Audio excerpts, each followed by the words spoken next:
बहुत लोग टैक्स कम लगेगा सुनकर कंपोजिशन स्कीम में अपना जीएसटी रजिस्ट्रेशन करवा लेते हैं, लेकिन बाद में उन्हें जीएसटी के नोटिस भी आते हैं और डिमांड और इंटरेस्ट की लायबिलिटी भी खड़ी हो जाती है। नमस्कार दोस्तों, तो कैसे हैं आप सब। मेरा नाम है एडवोकेट सौरदीप सिंह और आज हम बात करेंगे जीएसटी रजिस्ट्रेशन स्कीम्स के बारे में। जी हाँ, जीएसटी रजिस्ट्रेशन स्कीम्स क्या है। अगर आप कोई नया बिजनेस करने जा रहे हैं या ऑलरेडी कोई बिजनेस कर रहे हैं तो सबसे बड़ी कंफ्यूजन यही होती है कि हम कौन सी स्कीम में जीएसटी रजिस्ट्रेशन करवाए, रेगुलर स्कीम में या कंपोजिशन स्कीम में। और कुछ लोग एनआरआई और कैजुअल को भी एक जीएसटी स्कीम समझ लेते हैं, लेकिन ऐसा नहीं है। वह दोनों एक जीएसटी की एक कैटेगरी है। जैसा कि हमने पिछली वीडियो में बात करी थी, जीएसटी में मेनली दो ही स्कीम्स होती हैं। कौन से बिजनेस को रेगुलर स्कीम लेने में फायदा और कौन से बिजनेस को कंपोजिशन स्कीम लेने में फायदा। आज हम इसके बारे में पूरी डिटेल से डिस्कस करेंगे, तो चलिए शुरू करते हैं। तो दोस्तों, आज हम बात करने जा रहे हैं जीएसटी स्कीम्स के बारे में कि जीएसटी स्कीम्स कितने टाइप की होती है और रेगुलर स्कीम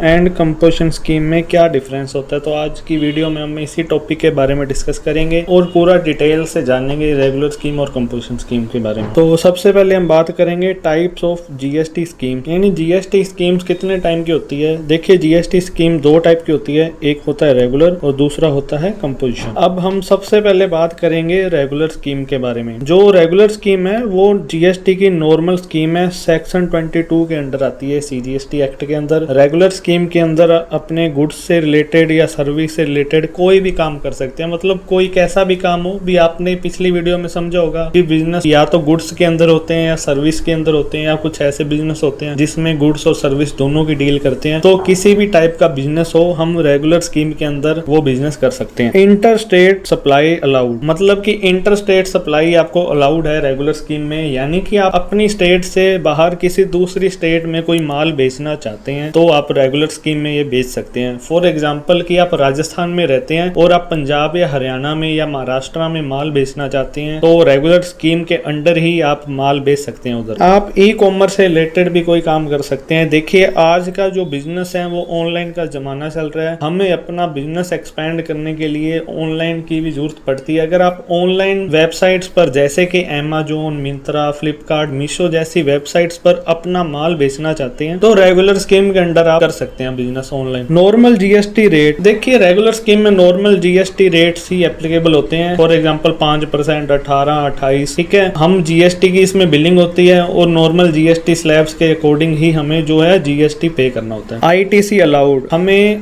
रेगुलर स्कीम के अंदर आईटीसी यानी इनपुट टैक्स क्रेडिट भी अलाउड होता है। हम अपनी बिजनेस के लिए कोई माल खरीदते हैं तो उस पर हम जीएसटी पे करते हैं, तो उस जीएसटी का इनपुट टैक्स क्रेडिट जो है वो हम कर सकते हैं, लेकिन वो रेगुलर स्कीम के अंदर ही होता है। अब बात करेंगे GST returns in regular scheme, यानी कि जीएसटी रिटर्न कौन कौन सी फाइल करनी होती है रेगुलर स्कीम के अंदर। तो रेगुलर स्कीम में एक तो मंथली रिटर्न फाइल करनी होती है, क्वार्टरली रिटर्न फाइल करनी होती है। तो मंथली में सबसे पहले होती है जीएसटीआर1। जीएसटीआर1 में आपने समझा होगा हमारी पहले की वीडियो में कि इसके अंदर बिलिंग की डिटेल जाती है प्रॉपर। B2B, B2C, B2B तो होता है बिजनेस टू बिजनेस, B2C होता है बिजनेस टू कंज्यूमर। आपने कोई भी B2B की बिलिंग करी, B2C की करी, उसकी प्रॉपर डिटेल जाएगी, HSN code wise, document wise और सब, यानी सेल का डाटा जाता है। इसकी फाइलिंग की जो डेट होती है वो मंथ एंड होने के बाद 11 तारीख होती है। जैसे कि अभी अप्रैल मंथ खत्म होगा तो अप्रैल मंथ की जीएसटीआर1 फाइल करने की जो लास्ट डेट होगी वो 11 मई होगी। वैसे ही मई की जो लास्ट डेट होगी वो 11 जून होगी। जीएसटीआर3B में हमारी सेल और परचेज की समरी जाती है। इसी के अंदर हमें टैक्स की लायबिलिटी भी होती है, वो पे करनी होती है। इसकी जो ड्यू डेट होती है वो मंथ एंड होने के बाद 20 तारीख होती है। अब जैसे अप्रैल मंथ खत्म होगा तो अप्रैल की जीएसटीआर3B फाइल करने की जो लास्ट डेट होगी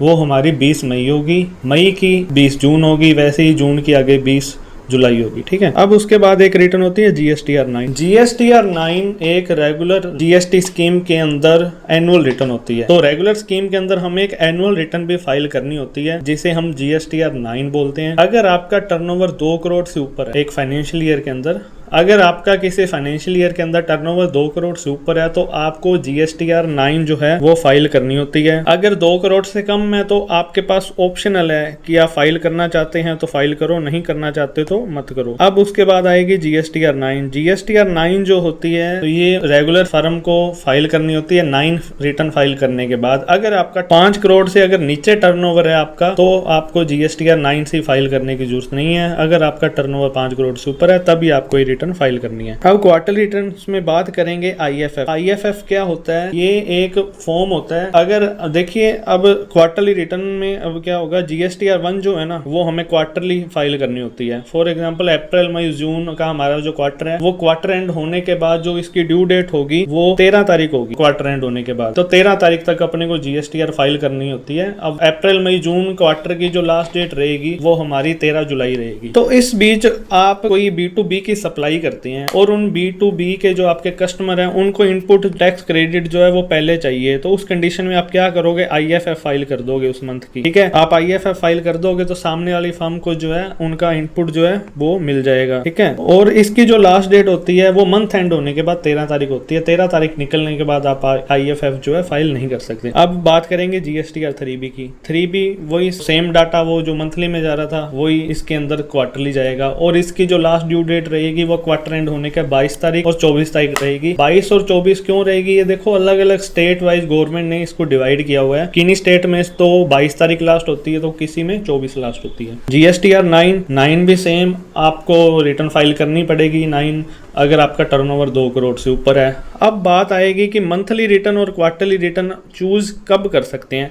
अगर आपका टर्नओवर 5 करोड़ से नीचे है, यानी कि अगर 5 करोड़ से नीचे आपका टर्नओवर, आपके पास ऑप्शन है कि आप क्वार्टरली रिटर्न फाइल कर सकते हो। ठीक है, या मंथली भी फाइल कर सकते हो। अगर आपका टर्नओवर 5 करोड़ से ऊपर जाता है तो आप सिर्फ मंथली रिटर्न ही फाइल कर सकोगे, क्वार्टरली का ऑप्शन जो है वो आपको नहीं मिलेगा। अब हम बात करेंगे कंपोजिशन स्कीम के बारे में कि कंपोजिशन स्कीम क्या है। कंपोजिशन स्कीम जो है वो GST के सेक्शन 10 के अंदर आती है। इसके अंदर नॉर्मल सिंपल कंप्लायंसेस ही होते हैं, कोई ज़्यादा बर्डन नहीं होती, आपको बुक्स की भी ज़्यादा बर्डन नहीं होती, रिटर्न फाइलिंग की भी कोई बहुत ज़्यादा बर्डन नहीं होती। इसके अंदर फिक्स टैक्स रेट होते हैं आपको एक फिक्स टैक्स रेट पे ही GST पे करना होगा। हम कस्टमर से तो GST नहीं ले सकते, लेकिन आपका जो भी टर्नओवर रहेगा उसके ऊपर आपको फिक्स टैक्स रेट के ऊपर ही एक GST पे करनी पड़ेगी। अगर आप ट्रेडर्स हैं या कोई भी मैन्युफैक्चरर है तो आपको आपके टर्नओवर का 1% GST पे करना पड़ेगा। अगर आप कोई रेस्टोरेंट चलाते हैं तो आपको अपने टर्नओवर का 5% GST पे करना पड़ेगा। अगर आप सर्विस प्रोवाइडर हैं और कंपोजिशन के अंदर रजिस्ट्रेशन करवाया हुआ है तो आपको अपनी सर्विस की रिसिप्ट के ऊपर 6% GST पे करना पड़ेगा। अब बात आती है who can opt composition scheme, यानी कंपोजिशन स्कीम जो है वो कौन ले सकता है। अगर आप कोई स्मॉल ट्रेडर्स हैं, यानी कोई छोटे व्यापारी हैं, जैसे कोई किराने का काम करते हो, कोई छोटा मोटा कपड़े का काम करते हो, मनियारी का काम करते हो, कोई फूड से रिलेटेड कोई भी आपका कोई स्मॉल बिजनेस है तो आप कंपोजिशन स्कीम के अंदर ऑप्ट कर सकते हैं। अगर आप कोई मैन्युफैक्चरर हैं तो भी कंपोजिशन स्कीम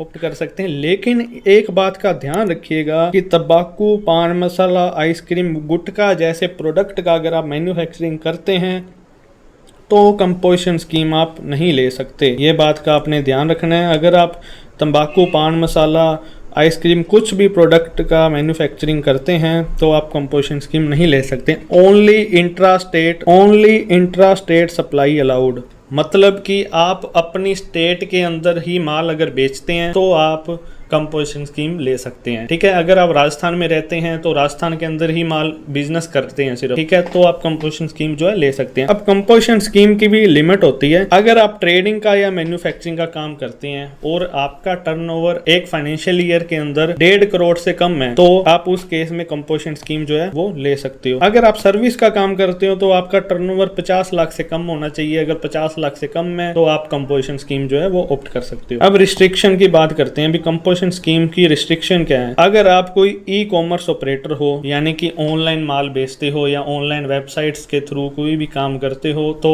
आप कंपोजिशन स्कीम जो है वो नहीं ले सकते। बेसिकली आप कंपोजिशन स्कीम ले रखी है आपने तो आप ई कॉमर्स ऑपरेटर या कोई ई कॉमर्स से रिलेटेड कोई भी बिजनेस है, ऑनलाइन बिजनेस नहीं कर सकते। ITC not allowed. Composition scheme में आप इनपुट टैक्स का क्रेडिट नहीं ले सकते। Interstate supply not allowed. अगर आप इंटरस्टेट सप्लाई कोई बाहर माल बेचना चाहते हैं और कंपोजिशन स्कीम ले रखी है तो आप उस कंडीशन में अपनी स्टेट से बाहर भी माल नहीं बेच सकते, इंटरस्टेट सप्लाई नहीं कर सकते। मैन्युफैक्चरर ऑफ टबाकू, पान मसाला, आइसक्रीम, कंपोजिशन स्कीम लेके आप टबाकू, पान मसाला, गुटखा, आइसक्रीम जैसे प्रोडक्ट हैं उनकी मैन्युफैक्चरिंग नहीं कर सकते। अब बात आती है GST रिटर्न्स की कि कंपोजिशन स्कीम में हमें कौन कौन सी GST रिटर्न फाइल करनी होगी। देखिए कंपोजिशन स्कीम में ज्यादा बर्डन नहीं होती, सिर्फ 2 ही टाइप्स की रिटर्न फाइल करनी होती है। एक तो होती है CMP 08 जो क्वार्टरली रिटर्न फाइल होती है, एक होती है GSTR 4 एनुअली। ठीक है, तो कुल मिला कि आपने 5 ही रिटर्न फाइल करनी है कंपोजिशन स्कीम में। 4 तो CMP 08 जाएगी और 1 एनुअल रिटर्न जाएगी। CMP 08 में आप अपनी टैक्स की लायबिलिटी पे करते हैं। हर क्वार्टर एंड होने के बाद 18 तारीख जो है वो